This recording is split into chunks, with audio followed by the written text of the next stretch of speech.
Good morning everyone.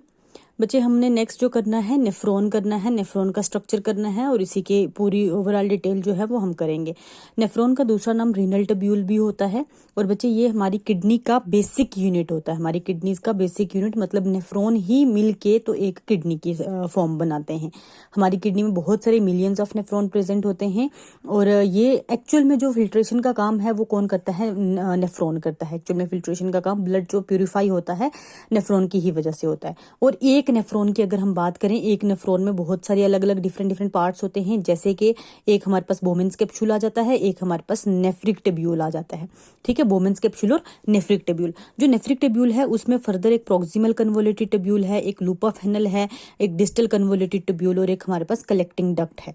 ठीक, इनकी further diagram से मैं डिस्क्रिप्शन बताऊंगी। लूप ऑफ हेनल जो है इसकी दो लिम्ब्स है, एक डिसेंडिंग मतलब नीचे वाली तरफ रन होने वाली, एक असेंडिंग जो ऊपर वाली तरफ रन होती है।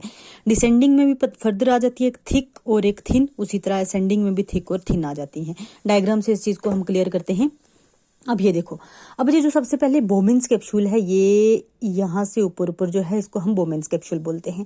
बोमेन्स कैप्सूल हमारे पास इस तरह से कप शेप्ड और डबल मेम्ब्रेन स्ट्रक्चर है। देखो ये यहाँ पे कप शेप्ड भी है और डबल मेम्ब्रेन स्ट्रक्चर भी है।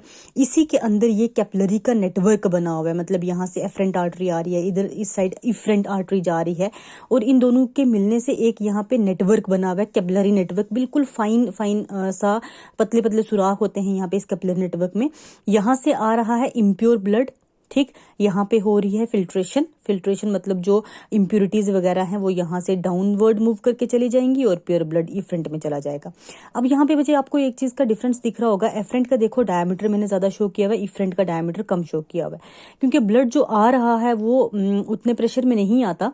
ब्लड आता है सारा, ज्यादा ब्लड आता है, फिल्ट्रेशन के बाद कम ब्लड जाता है और इफरेंट और साथ में प्रेशर जो है, प्रेशर ज्यादा डेवलप होता है जब किडनी में से ब्लड मूव होके जाता है बॉडी में, तो प्रेशर ज्यादा चाहिए होता है। तो इफरेंट आर्टरी का डायमीटर कम है, एफरेंट आर्टरी का डायमीटर ज्यादा होता है। ठीक, तो बच्चे ये है बोमेन्स कैप्सूल, कप शेप्ड होता है और डबल मेम्ब्रेन स्ट्रक्चर है और इनर लेयर जो है इसकी सिलिएटेड होती है, मतलब minute hair like structure present होते हैं जो एक्चुअल में फिल्ट्रेशन का काम करते हैं।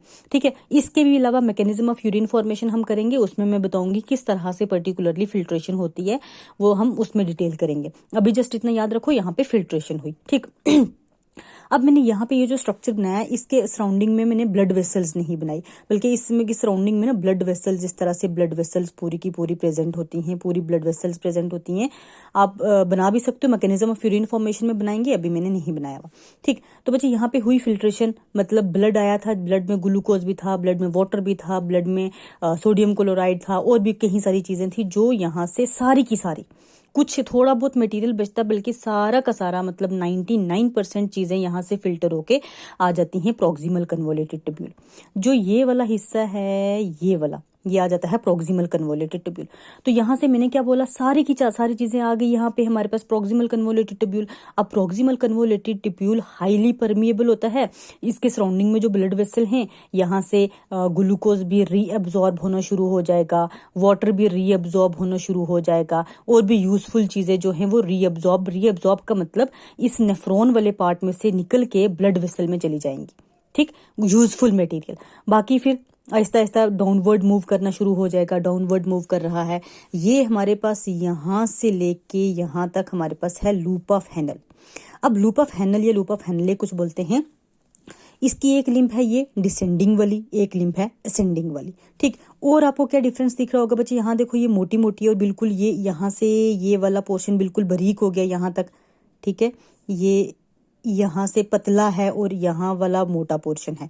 ठीक है, तो इसीलिए इसको बोलते हैं thick descending loop of Henle, इसको thin descending loop of Henle या thin limb of descending loop of Henle. उसी तरह ये thin ascending limb of loop of Henle, उसी तरह थिक। ठीक, मतलब डिसेंडिंग जो डाउनवर्ड मूव कर रही है उसमें भी थिक और थिन है, जो अपवर्ड मूव कर रही है उसमें भी थिक और थिन है। ठीक, अब जो डाउनवर्ड मूव कर रहे हैं डिसेंडिंग, ये जो पर्टिकुलर रीजन है ये हाईली परमिएबल होता है, किसके लिए? वाटर के लिए। वाटर की मैक्सिमम रीअब्जॉर्प्शन होना शुरू हो जाती है, मैक्सिमम वाटर जो है यहाँ से रीअब्जॉर्ब होना शुरू हो जाता है। फिर मटेरियल मूव करके गया, अब जो ये असेंडिंग वाला, चाहे थिन चाहे थिक, जो दोनों हैं, हाईली परमिएबल रहते हैं सोडियम क्लोराइड के लिए और इम्परमिएबल हो जाते हैं किसके लिए, वाटर के लिए। ये बच्चे नीट पॉइंट ऑफ व्यू से बहुत इंपॉर्टेंट क्वेश्चन है कि जो वाटर है रीअब्जॉर्ब बाकी पूरे पार्ट में होता है, लेकिन ये जो असेंडिंग लिम्ब है, ascending limb of loop of Henle, ये वाटर के लिए बिल्कुल इम्परमिएबल होती है। वाटर की रीअब्जॉर्प्शन बिल्कुल भी नहीं होती। वाटर की रीअब्जॉर्प्शन प्रॉक्सिमल में भी हो रही है, डिस्टल में भी होगी, कलेक्टिंग में भी होगी, बल्कि ये एक पोर्शन है असेंडिंग लूप ऑफ हेनल वाला जिसमें वाटर की रीअब्जॉर्प्शन बिल्कुल भी नहीं होती। ठीक, तो बच्चे सोडियम क्लोराइड यहाँ पे रीअब्जॉर्ब हो गया, बाकी मटेरियल जो बचा वो फिर से पास होगा आगे। हमारे पास आ गया डिस्टल कन्वोलेटेड ट्यूब्यूल, जो मटेरियल और यूजफुल है, ग्लूकोज वगैरह सब कुछ एब्जॉर्ब हो चुका है। वाटर अगर बच गया है वो भी रीअब्जॉर्ब होना शुरू हो जाएगा, वाटर और रीअब्जॉर्ब होगा, और कोई यूजफुल मटेरियल है पोटाशियम वो भी रीअब्जॉर्ब होना शुरू हो जाएगा। इस तरह से पूरा का पूरा मटेरियल मूव करके जाएगा कलेक्टिंग डक्ट में, और कलेक्टिंग डक्ट से फर्दर जाएगा हमारे यूरेटर वगैरह में। तो मतलब यहाँ जो मटेरियल पहुंचेगा ये बिल्कुल भी हमारी बॉडी, इस यहाँ क्या क्या हो सकता है, यूरिया हो सकता है, वाटर भी हो सकता है, और भी कई सारी चीजें जो हार्मफुल है हमारी बॉडी में नहीं रिक्वायर्ड, वो यहाँ से एलिमिनेट हो जाती हैं। ठीक, तो इस तरह से हमारे इस नेफ्रॉन की प्रॉपर क्या होती है, वर्किंग होती है।